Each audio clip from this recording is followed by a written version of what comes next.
Aristide Valentin, chief of the Paris police, was late for his dinner, and some of his guests began to arrive before him.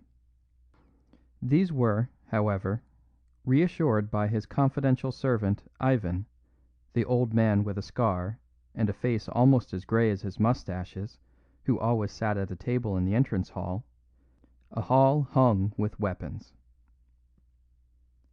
Valentin's house was perhaps as peculiar and celebrated as its master. It was an old house, with high walls and tall poplars almost overhanging the Seine, but the oddity, and perhaps the police value, of its architecture was this: that there was no ultimate exit at all except through this front door, which was guarded by Ivan and the armory. The garden was large and elaborate, and there were many exits from the house into the garden. But there was no exit from the garden into the world outside. All round it ran a tall, smooth, unscalable wall with special spikes at the top. No bad garden, perhaps, for a man to reflect in whom some 100 criminals had sworn to kill. As Ivan explained to the guests, their host had telephoned that he was detained for 10 minutes. He was, in truth, making some last arrangements about executions and such ugly things. And though these duties were rootedly repulsive to him, he always performed them with precision. Ruthless in the pursuit of criminals, he was very mild about their punishment. Since he had been supreme over French, and largely over European, policial methods, his great influence had been honourably used for the mitigation of sentences and the purification of prisons. He was one of the great humanitarian French freethinkers, and the only thing wrong with them is that they make mercy even colder than justice. When Valentin arrived, he was already dressed in black clothes and the red rosette, an elegant figure, his dark beard already streaked with grey. He went straight through his house to his study, which opened on the grounds behind. The garden door of it was open, and after he had carefully locked his box in its official place, he stood for a few seconds at the open door looking out upon the garden. A sharp moon was fighting with the flying rags and tatters of a storm, and Valentin regarded it with a wistfulness unusual in such scientific natures as his. Perhaps such scientific natures have some psychic prevision of the most tremendous problem of their lives. From any such occult mood, at least, he quickly recovered, for he knew he was late and that his guests had already begun to arrive. A glance at his drawing room when he entered it was enough to make certain that his principal guest was not there, at any rate. He saw all the other pillars of the little party. He saw Lord Galloway, the English ambassador, a choleric old man with a russet face like an apple, wearing the blue ribbon of the Garter. He saw Lady Galloway, slim and thread-like, with silver hair and a face sensitive and superior. He saw her daughter, Lady Margaret Graham, a pale and pretty girl with an elfish face and copper-coloured hair. He saw the Duchess of Mont Saint Michel, black-eyed and opulent, and with her her 2 daughters, black-eyed and opulent also. He saw Dr. Simon, a typical French scientist, with glasses, a pointed brown beard, and a forehead barred with those parallel wrinkles which are the penalty of superciliousness, since they come through constantly elevating the eyebrows. He saw Father Brown, of Cobble in Essex, whom he had recently met in England. He saw, perhaps with more interest than any of these, a tall man in uniform who had bowed to the Galloways without receiving any very hearty acknowledgment, and who now advanced alone to pay his respects to his host. This was Commandant O'Brien, of the French Foreign Legion. He was a slim, yet somewhat swaggering figure, clean-shaven, dark-haired, and blue-eyed, and, as seemed natural in an officer of that famous regiment of victorious failures and successful suicides, he had an air at once dashing and melancholy. He was by birth an Irish gentleman, and in boyhood had known the Galloways, especially Margaret Graham. He had left his country after some crash of debts, and now expressed his complete freedom from British etiquette by swinging about in uniform, sabre, and spurs. When he bowed to the ambassador's family, Lord and Lady Galloway bent stiffly, and Lady Margaret looked away. But for whatever old causes such people might be interested in each other, their distinguished host was not specially interested in them. No one of them, at least, was in his eyes the guest of the evening. Valentin was expecting, for special reasons, a man of world-wide fame, whose friendship he had secured during some of his great detective tours and triumphs in the United States. He was expecting Julius K. Brain, that multi-millionaire whose colossal and even crushing endowments of small religions have occasioned so much easy sport and easier solemnity for the American and English papers.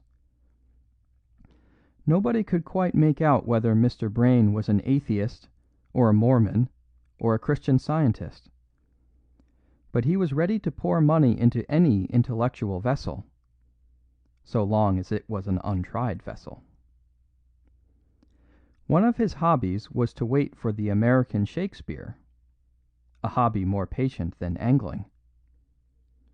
He admired Walt Whitman, but thought that Luke P. Tanner of Paris, Pennsylvania, was more progressive than Whitman any day. He liked anything that he thought progressive. He thought Valentin progressive, thereby doing him a grave injustice. The solid appearance of Julius K. Brain in the room was as decisive as a dinner bell.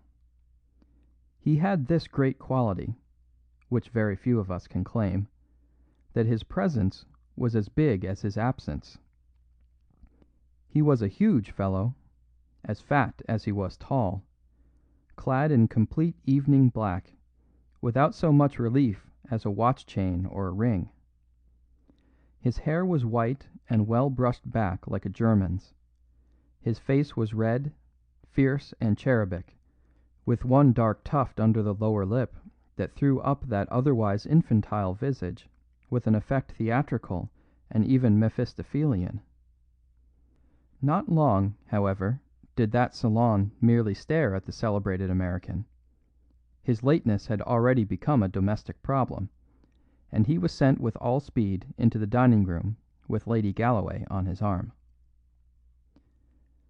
Except on one point the Galloways were genial and casual enough. So long as Lady Margaret did not take the arm of that adventurer O'Brien, her father was quite satisfied. And she had not done so. She had decorously gone in with Dr. Simon. Nevertheless, old Lord Galloway was restless and almost rude.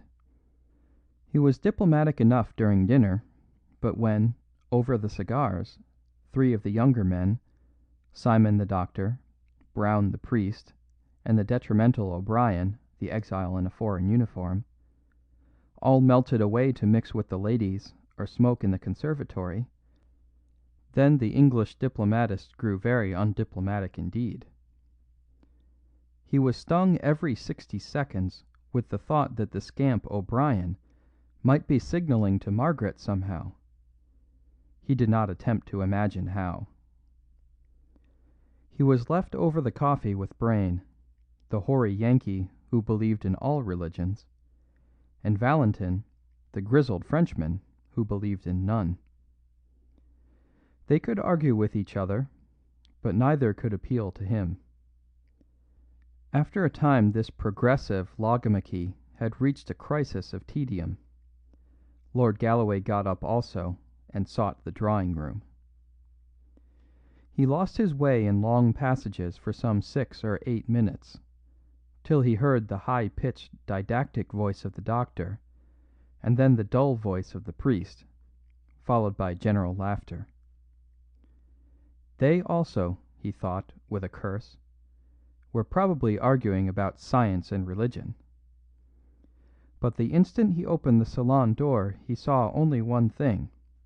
He saw what was not there. He saw that Commandant O'Brien was absent, and that Lady Margaret was absent too.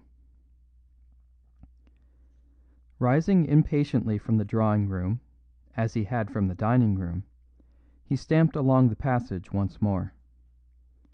His notion of protecting his daughter from the Irish Algerian ne'er-do-well had become something central and even mad in his mind.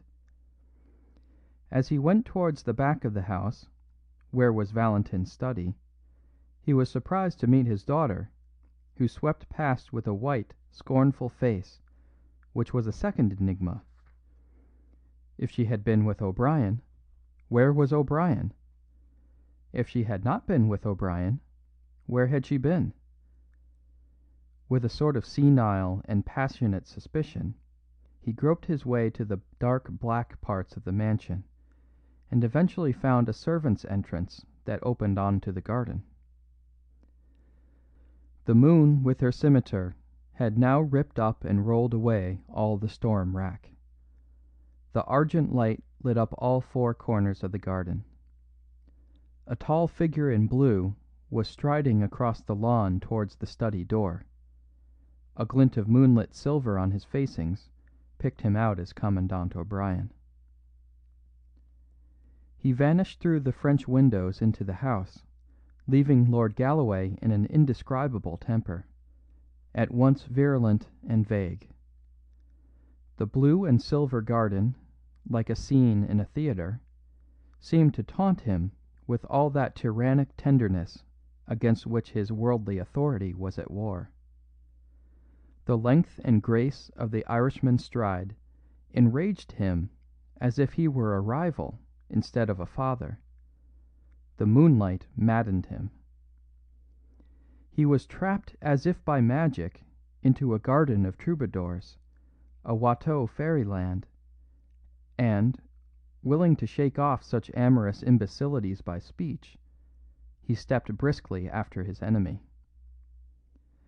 As he did so, he tripped over some tree or stone in the grass, looked down at it first with irritation, and then a second time with curiosity.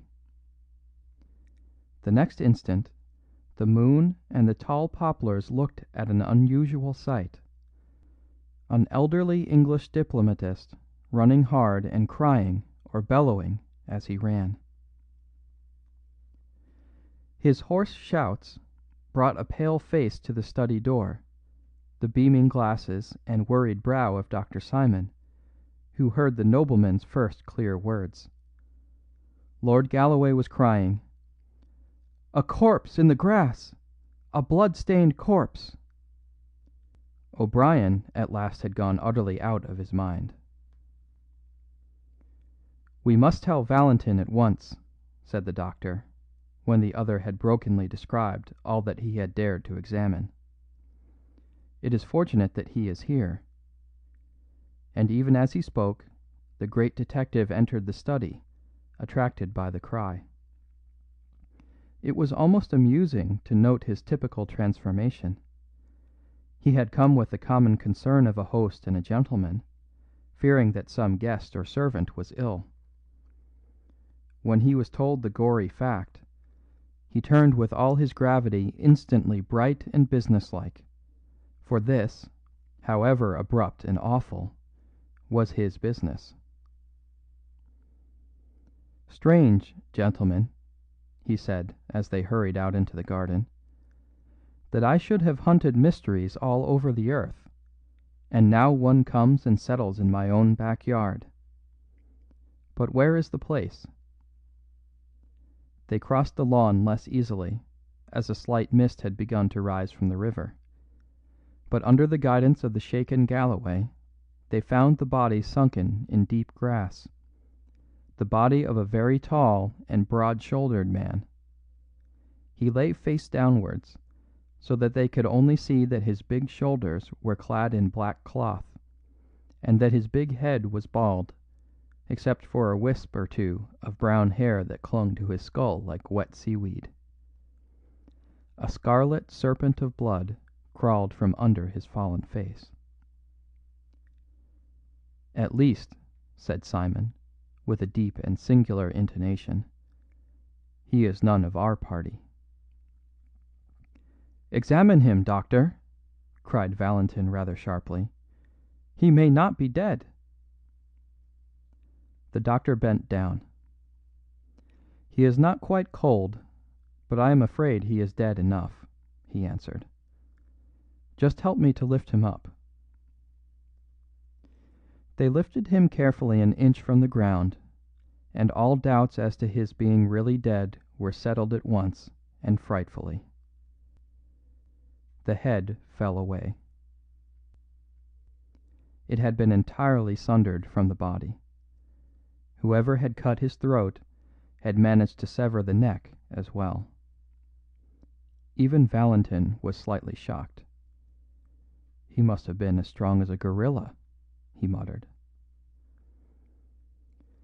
Not without a shiver, though he was used to anatomical abortions, Dr. Simon lifted the head.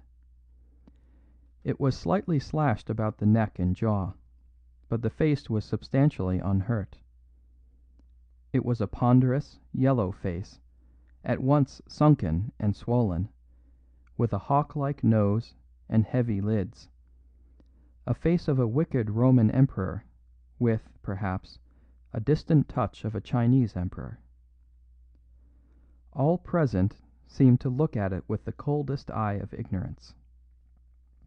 Nothing else could be noted about the man except that, as they had lifted his body, they had seen underneath it the white gleam of a shirt front, defaced with a red gleam of blood.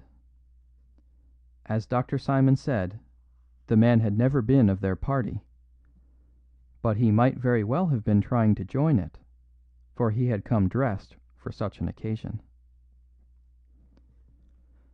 Valentin went down on his hands and knees and examined with his closest professional attention the grass and ground for some 20 yards round the body, in which he was assisted less skilfully by the doctor, and quite vaguely by the English lord. Nothing rewarded their grovellings except a few twigs, snapped or chopped into very small lengths, which Valentin lifted for an instant's examination and then tossed away. "Twigs," he said gravely. "Twigs, and a total stranger with his head cut off. That is all there is on this lawn."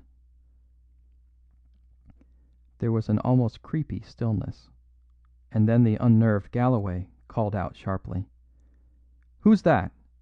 Who's that over there by the garden wall?" A small figure with a foolishly large head drew waveringly near them in the moonlit haze, looked for an instant like a goblin, but turned out to be the harmless little priest whom they had left in the drawing room. "I say," he said meekly, "there are no gates to this garden, do you know?"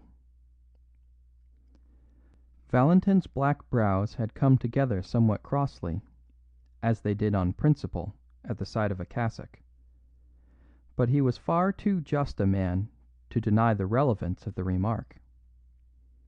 "You are right," he said. "Before we find out how he came to be killed, we may have to find out how he came to be here. Now listen to me, gentlemen. If it can be done without prejudice to my position and duty, we shall all agree that certain distinguished names might well be kept out of this. There are ladies, gentlemen, and there is a foreign ambassador. If we must mark it down as a crime, then it must be followed up as a crime. But till then I can use my own discretion. I am the head of the police. I am so public that I can afford to be private. Please heaven, I will clear every one of my own guests before I call in my men to look for anybody else. Gentlemen, upon your honor, you will none of you leave the house till tomorrow at noon. There are bedrooms for all. Simon, I think you know where to find my man, Ivan, in the front hall. He is a confidential man. Tell him to leave another servant on guard and come to me at once. Lord Galloway, you are certainly the best person to tell the ladies what has happened and prevent a panic. They also must stay. Father Brown and I will remain with the body. When this spirit of the captain spoke in Valentin, he was obeyed like a bugle. Dr. Simon went through to the armory and rooted out Ivan, the public detective's private detective. Galloway went to the drawing room and told the terrible news tactfully enough, so that by the time the company assembled there, the ladies were already startled and already soothed. Meanwhile, the good priest and the good atheist stood at the head and foot of the dead man, motionless in the moonlight, like symbolic statues of their two philosophies of death. Ivan, the confidential man with the scar and the mustaches, came out of the house like a cannonball, and came racing across the lawn to Valentin like a dog to his master. His livid face was quite lively with the glow of this domestic detective story, and it was with almost unpleasant eagerness that he asked his master's permission to examine the remains. "Yes, look if you like, Ivan," said Valentin, "but don't be long. We must go in and thrash this out in the house." Ivan lifted the head, and then almost let it drop. "Why," he gasped, "it's... No, it isn't. It can't be. Do you know this man, sir?" "No," said Valentin indifferently. "We had better go inside." Between them they carried the corpse to a sofa in the study, and then all made their way to the drawing room. The detective sat down at a desk quietly, and even without hesitation. But his eye was the iron eye of a judge at assize. He made a few rapid notes upon paper in front of him, and then said shortly, "Is everybody here?" "Not Mr. Brayne," said the Duchess of Mont Saint Michel, looking round. "No," said Lord Galloway in a hoarse, harsh voice. "And not Mr. Neil O'Brien, I fancy. I saw that gentleman walking in the garden when the corpse was still warm." "Ivan," said the detective, "go and fetch Commandant O'Brien and Mr. Brayne. Mr. Brayne, I know, is finishing a cigar in the dining room. Commandant O'Brien, I think, is walking up and down the conservatory. I am not sure." The faithful attendant flashed from the room, and before anyone could stir or speak, Valentin went on with the same soldierly swiftness of exposition. "Everyone here knows that a dead man has been found in the garden, his head cut clean from his body. Dr. Simon, you have examined it. Do you think that to cut a man's throat like that would need great force? Or, perhaps, only a very sharp knife?" "I should say that it could not be done with a knife at all," said the pale doctor. "Have you any thought," resumed Valentin, "of a tool with which it could be done?" "Speaking within modern probabilities, I really haven't," said the doctor, arching his painful brows. "It's not easy to hack a neck through even clumsily, and this was a very clean cut. It could be done with a battle axe or an old headsman's axe, or an old two-handed sword. But, good heavens!" cried the Duchess, almost in hysterics. "There aren't any two-handed swords and battle-axes round here."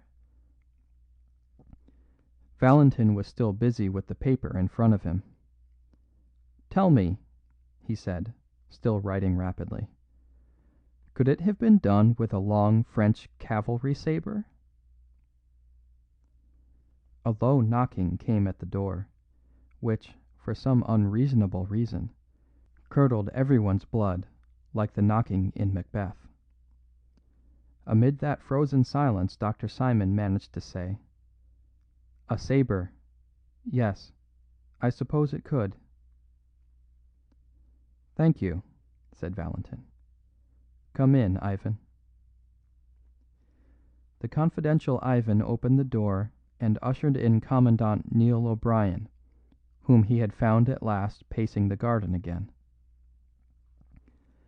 The Irish officer stood up disordered and defiant on the threshold. "What do you want with me?" he cried.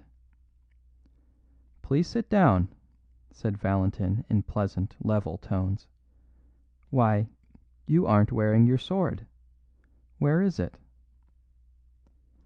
"I left it on the library table," said O'Brien, his brogue deepening in his disturbed mood. "It was a nuisance. It was getting—" "Ivan," said Valentin, "please go and get the Commandant's sword from the library."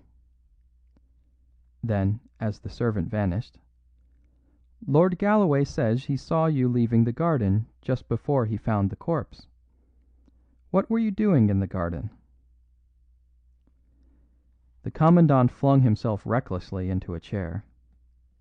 "Oh," he cried in pure Irish, "admirin' the moon. Communing with nature, me boy."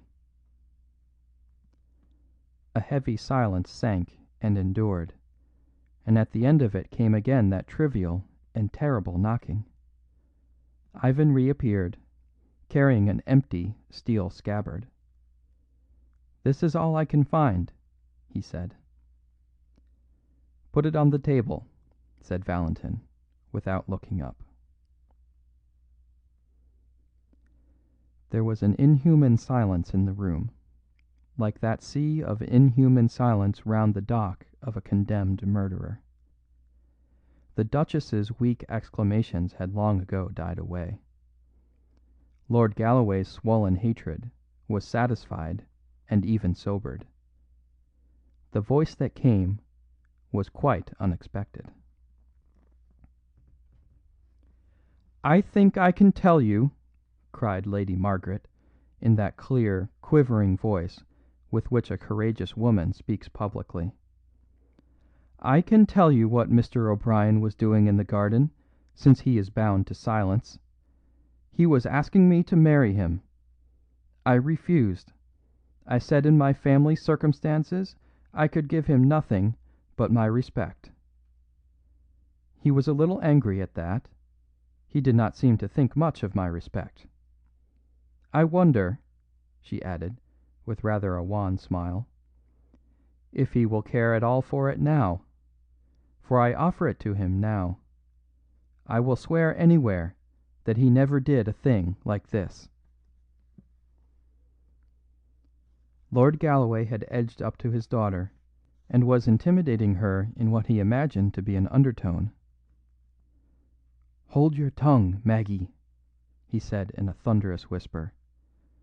"Why should you shield the fellow? Where's his sword? Where's his confounded cavalry?" He stopped because of the singular stare with which his daughter was regarding him, a look that was indeed a lurid magnet for the whole group. "You old fool," she said in a low voice, without pretense of piety. "What do you suppose you were trying to prove? I tell you this man was innocent while with me. But if he wasn't innocent, he was still with me. If he murdered a man in the garden, who was it who must have seen? Who must at least have known? Do you hate Neil so much as to put your own daughter—" Lady Galloway screamed. Everyone else sat tingling at the touch of those satanic tragedies that have been between lovers before now. They saw the proud, white face of the Scotch aristocrat and her lover, the Irish adventurer, like old portraits in a dark house. The long silence was full of formless historical memories of murdered husbands and poisonous paramours.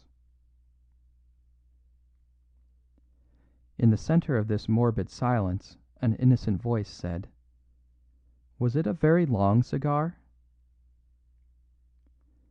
The change of thought was so sharp that they had to look round to see who had spoken. "I mean," said little Father Brown, from the corner of the room, "I mean that cigar Mr. Brayne is finishing. It seems nearly as long as a walking stick." Despite the irrelevance, there was assent as well as irritation in Valentin's face as he lifted his head. "Quite right," he remarked sharply. "Ivan, go and see about Mr. Brayne again, and bring him here at once." The instant the factotum had closed the door, Valentin addressed the girl with an entirely new earnestness. "Lady Margaret," he said, "we all feel, I am sure, both gratitude and admiration for your act in rising above your lower dignity and explaining the Commandant's conduct. But there is a hiatus still. Lord Galloway, I understand, met you passing from the study to the drawing room, and it was only some minutes afterwards that he found the garden and the Commandant still walking there." "You have to remember," replied Margaret, with a faint irony in her voice, "that I had just refused him, so we should scarcely have come back arm in arm. He is a gentleman, anyhow, and he loitered behind, and so he got charged with murder." "In those few moments," said Valentin gravely, "he might really—"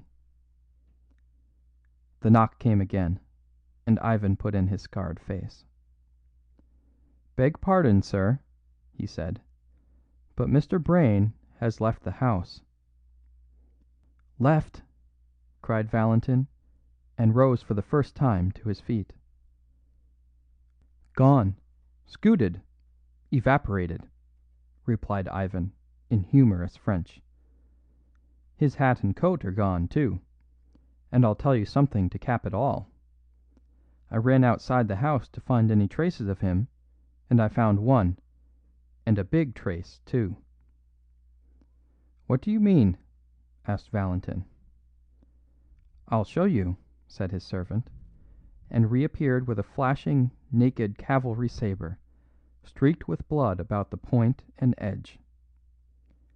Everyone in the room eyed it as if it were a thunderbolt; but the experienced Ivan went on quite quietly. "I found this," he said, "flung among the bushes 50 yards up the road to Paris. In other words, I found it just where your respectable Mr. Brayne threw it when he ran away." There was again a silence, but of a new sort. Valentin took the sabre, examined it, reflected with unaffected concentration of thought, and then turned a respectful face to O'Brien. "Commandant," he said, "we trust you will always produce this weapon if it is wanted for police examination. Meanwhile," he added, slapping the steel back into the ringing scabbard, "let me return you your sword." At the military symbolism of this action, the audience could hardly refrain from applause. For Neil O'Brien, indeed, that gesture was the turning point of existence. By the time he was wandering in the mysterious garden again in the colours of the morning, the tragic futility of his ordinary mien had fallen from him. He was a man with many reasons for happiness. Lord Galloway was a gentleman, and had offered him an apology. Lady Margaret was something better than a lady, a woman at least, and had perhaps given him something better than an apology, as they drifted among the old flower beds before breakfast. The whole company was more light-hearted and humane, for though the riddle of the death remained, the load of suspicion was lifted off them all, and sent flying off to Paris with the strange millionaire, a man they hardly knew. The devil was cast out of the house; he had cast himself out. Still, the riddle remained, and when O'Brien threw himself on a garden seat beside Dr. Simon, that keenly scientific person at once resumed it. He did not get much talk out of O'Brien, whose thoughts were on pleasanter things. "I can't say it interests me much," said the Irishman frankly, "especially as it seems pretty plain now. Apparently Brayne hated the stranger for some reason, lured him into the garden, and killed him with my sword. Then he fled to the city, tossing the sword away as he went. By the way, Ivan tells me the dead man had a Yankee dollar in his pocket. So he was a countryman of Brayne's, and that seems to clinch it. I don't see any difficulties about the business." "There are 5 colossal difficulties," said the doctor quietly, "like high walls within walls. Don't mistake me. I don't doubt that Brayne did it. His flight, I fancy, proves that. But as to how he did it. First difficulty. Why should a man kill another man with a great hulking sabre, when he can almost kill him with a pocket knife and put it back in his pocket? Second difficulty. Why was there no noise or outcry? Does a man commonly see another coming up waving a scimitar and offer no remarks? Third difficulty. A servant watched the front door all the evening, and a rat cannot get into Valentin's garden anywhere. How did the dead man get into the garden? Fourth difficulty. Given the same conditions, how did Brayne get out of the garden?" "And the fifth?" said Neil, with eyes fixed on the English priest, who was coming slowly up the path. "Is a trifle, I suppose," said the doctor, "but I think an odd one. When I first saw how the head had been slashed, I supposed the assassin had struck more than once. But on examination I found many cuts across the truncated section. In other words, they were struck after the head was off. Did Brayne hate his foe so fiendishly that he stood sabring his body in the moonlight?" "Horrible," said O'Brien, and shuddered. The little priest, Brown, had arrived while they were talking, and had waited, with characteristic shyness, till they had finished. Then he said awkwardly, "I say, I'm sorry to interrupt, but I was sent to tell you the news." "News?" repeated Simon, and stared at him rather painfully through his glasses. "Yes, I'm sorry," said Father Brown mildly. "There's been another murder, you know." Both men on the seat sprang up, leaving it rocking. "And what's stranger still," continued the priest, with his dull eye on the rhododendrons, "it's the same disgusting sort. It's another beheading. They found the second head actually bleeding into the river, a few yards along Brayne's road to Paris, so they suppose that he—" "Great heaven!" cried O'Brien. "Is Brayne a monomaniac?"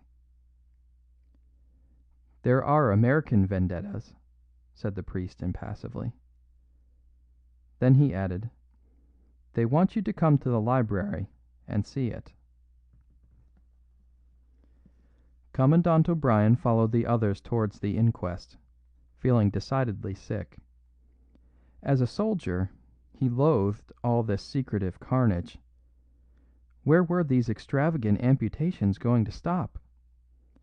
First one head was hacked off, and then another. In this case, he told himself bitterly, it was not true that two heads were better than one.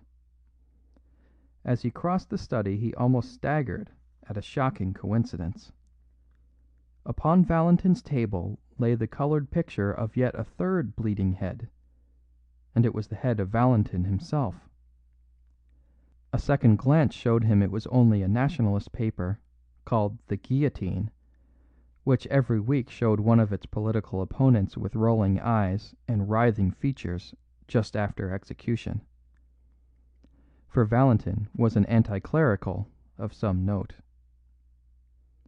But O'Brien was an Irishman, with a kind of chastity even in his sins, and his gorge rose against that great brutality of the intellect which belongs only to France. He felt Paris as a whole, from the grotesques on the Gothic churches to the gross caricatures in the newspapers. He remembered the gigantic jests of the Revolution. He saw the whole city as one ugly energy, from the sanguinary sketch lying on Valentin's table up to where, above a mountain and forest of gargoyles, the great devil grins on Notre Dame. The library was long, low, and dark. What light entered it shot from under low blinds, and had still some of the ruddy tinge of morning. Valentin and his servant Ivan were waiting for them at the upper end of a long, slightly sloping desk, on which lay the mortal remains, looking enormous in the twilight. The big, black figure and yellow face of the man found in the garden confronted them essentially unchanged. The second head, which had been fished from among the river reeds that morning, lay streaming and dripping beside it. Valentin's men were still seeking to recover the rest of this second corpse, which was supposed to be afloat. Father Brown, who did not seem to share O'Brien's sensibilities in the least, went up to the second head and examined it with his blinking care. It was little more than a mop of wet white hair, fringed with silver fire in the red and level morning light. The face, which seemed of an ugly, empurpled, and perhaps criminal type, had been much battered against trees or stones as it tossed in the water. "Good morning, Commandant O'Brien," said Valentin, with quiet cordiality. "You have heard of Brayne's last experiment in butchery, I suppose." Father Brown was still bending over the head with white hair, and he said, without looking up, "I suppose it is quite certain that Brayne cut off this head, too." "Well, it seems common sense," said Valentin, with his hands in his pockets. "Killed in the same way as the other, found within a few yards of the other, and sliced by the same weapon which we know he carried away." "Yes, yes, I know," replied Father Brown submissively. "Yet, you know, I doubt whether Brayne could have cut off this head." "Why not?" inquired Dr. Simon, with a rational stare. "Well, doctor," said the priest, looking up blinking, "can a man cut off his own head? I don't know." O'Brien felt an insane universe crashing about his ears. But the doctor sprang forward with impetuous practicality, and pushed back the wet white hair.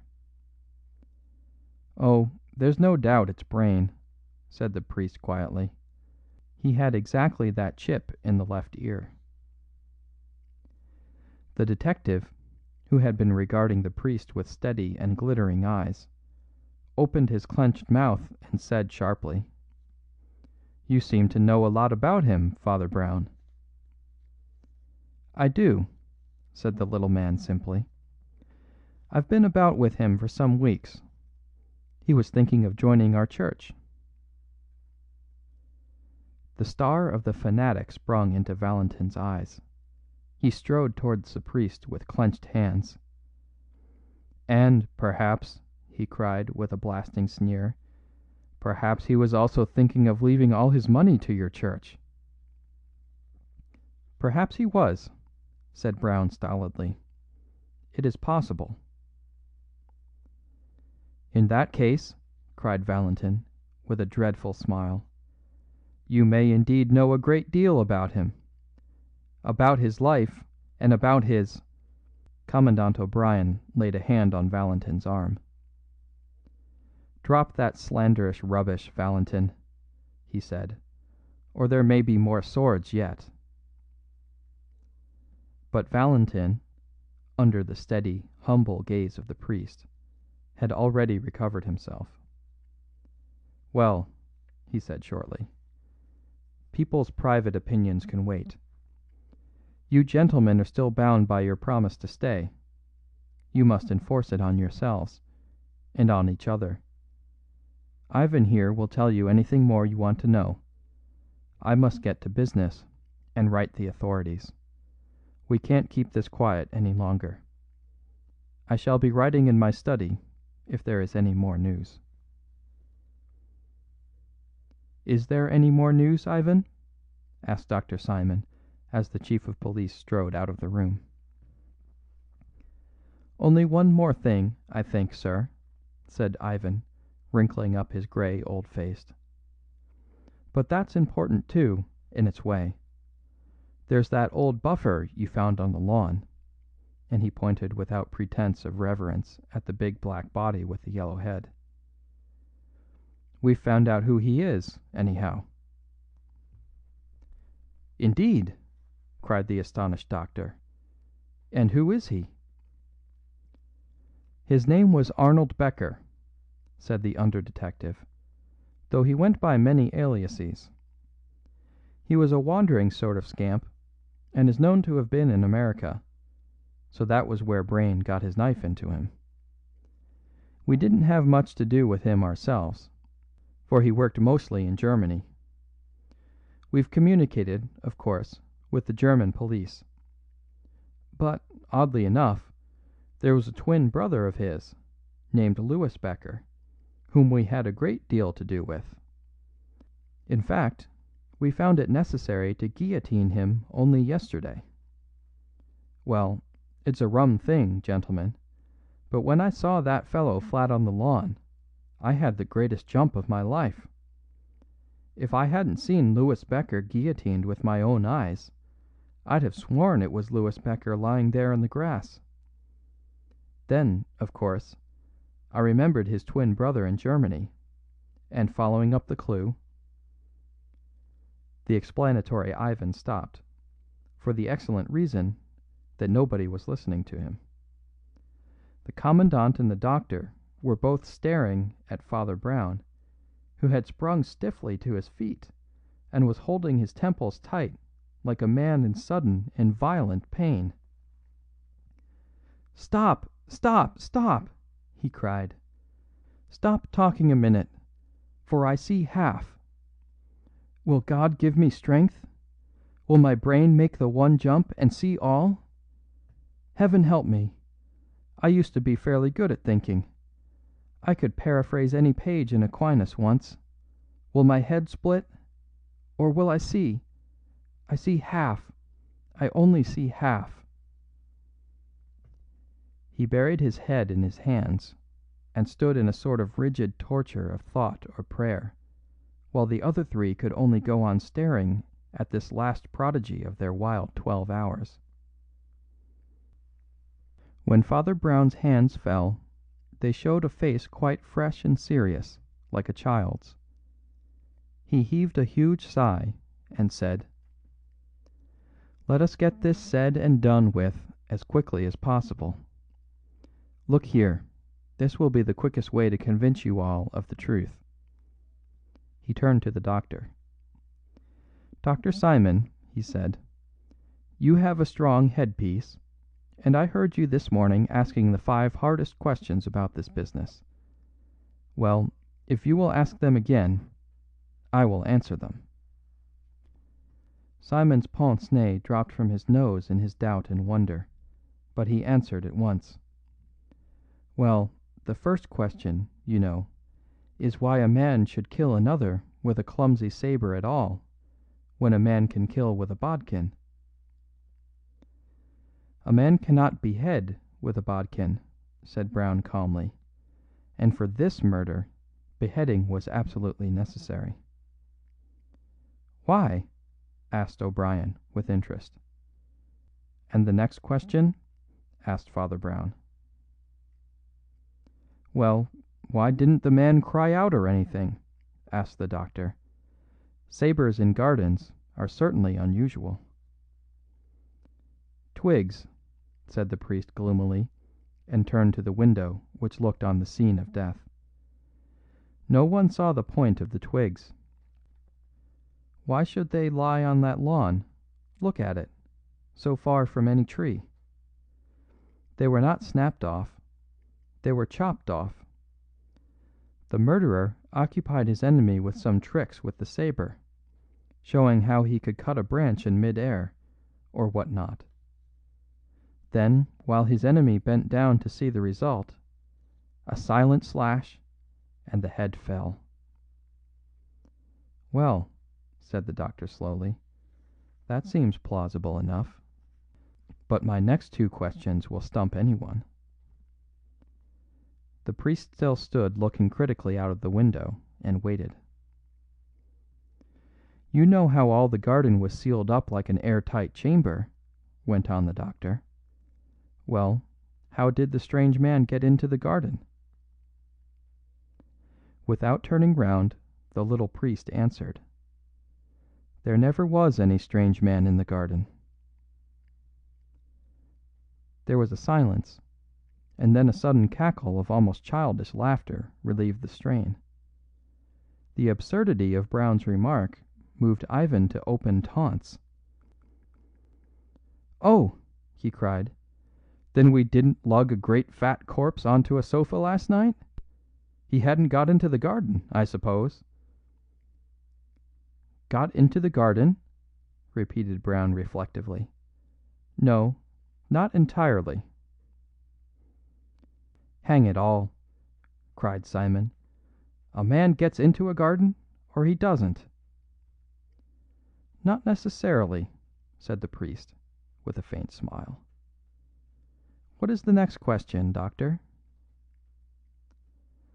"I fancy you're ill," exclaimed Dr. Simon sharply. "But I'll ask the next question if you like. How did Brayne get out of the garden?" "He didn't get out of the garden," said the priest, still looking out of the window. "Didn't get out of the garden?" exploded Simon. "Not completely," said Father Brown. Simon shook his fists in a frenzy of French logic. "A man gets out of a garden, or he doesn't," he cried. "Not always," said Father Brown. Dr. Simon sprang to his feet impatiently. "I have no time to spare on such senseless talk," he cried angrily. "If you can't understand a man being on one side of a wall or the other, I won't trouble you further." "Doctor," said the cleric very gently, "we have always got on very pleasantly together. If only for the sake of old friendship, stop and tell me your fifth question." The impatient Simon sank into a chair by the door and said briefly, "The head and shoulders were cut about in a queer way. It seemed to be done after death." "Yes," said the motionless priest. "It was done so as to make you assume exactly the one simple falsehood that you did assume. It was done to make you take for granted that the head belonged to the body." The borderland of the brain, where all the monsters are made, moved horribly in the Gaelic O'Brien. He felt the chaotic presence of all the horsemen and fish women that man's unnatural fancy has begotten. A voice older than his first father seemed saying in his ear, "Keep out of the monstrous garden where grows the tree with double fruit. Avoid the evil garden where died the man with two heads." Yet, while these shameful symbolic shapes passed across the ancient mirror of his Irish soul, his Frenchified intellect was quite alert, and was watching the odd priest as closely and incredulously as all the rest. Father Brown had turned round at last, and stood against the window, with his face in dense shadow. But even in that shadow they could see it was pale as ashes. Nevertheless, he spoke quite sensibly, as if there were no Gaelic souls on earth. "Gentlemen," he said, "you did not find the strange body of Becker in the garden. You did not find any strange body in the garden. In face of Dr. Simon's rationalism, I still affirm that Becker was only partly present. Look here," pointing to the black bulk of the mysterious corpse. "You never saw that man in your lives. Did you ever see this man?" He rapidly rolled away the bald, yellow head of the unknown, and put in its place the white maned head beside it. And there, complete, unified, unmistakable, lay Julius K. Brayne. "The murderer," went on Brown quietly, "hacked off his enemy's head and flung the sword far over the wall. But he was too clever to fling the sword only. He flung the head over the wall also. Then he had only to clap on another head to the corpse, and, as he insisted on a private inquest, you all imagined a totally new man." "Clap on another head?" said O'Brien, staring. "What other head? Heads don't grow on garden bushes, do they?" "No," said Father Brown huskily, and looking at his boots. "There is only one place where they grow. They grow in the basket of the guillotine, beside which the chief of police, Aristide Valentin, was standing not an hour before the murder. Oh, my friends, hear me a minute more before you tear me in pieces. Valentin is an honest man, if being mad for an arguable cause is honesty. But did you never see in that cold, grey eye of his that he is mad? He would do anything, anything, to break what he calls the superstition of the cross. He has fought for it and starved for it, and now he has murdered for it. Brayne's crazy millions had hitherto been scattered among so many sects that they did little to alter the balance of things.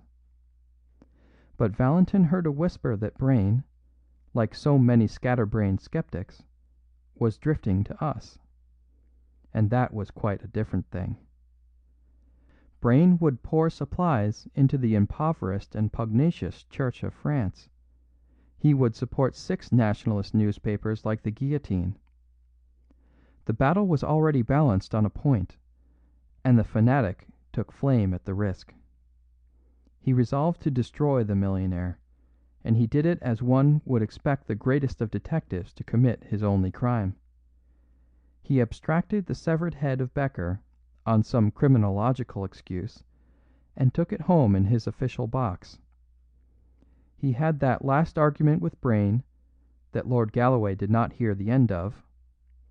That failing, he led him out into the sealed garden, talked about swordsmanship, used twigs and a sabre for illustration, and... Ivan of the Scar sprang up. "You lunatic!" he yelled. "You'll go to my master now. I'll take you by—" "Why, I was going there," said Brown heavily. "I must ask him to confess, and all that." Driving the unhappy Brown before them like a hostage or sacrifice, they rushed together into the sudden stillness of Valentin's study. The great detective sat at his desk, apparently too occupied to hear their turbulent entrance. They paused a moment, and then something in the look of that upright and elegant back made the doctor run forward suddenly. A touch and a glance showed him that there was a small box of pills at Valentin's elbow, and that Valentin was dead in his chair. And on the blind face of the suicide was more than the pride of Cato.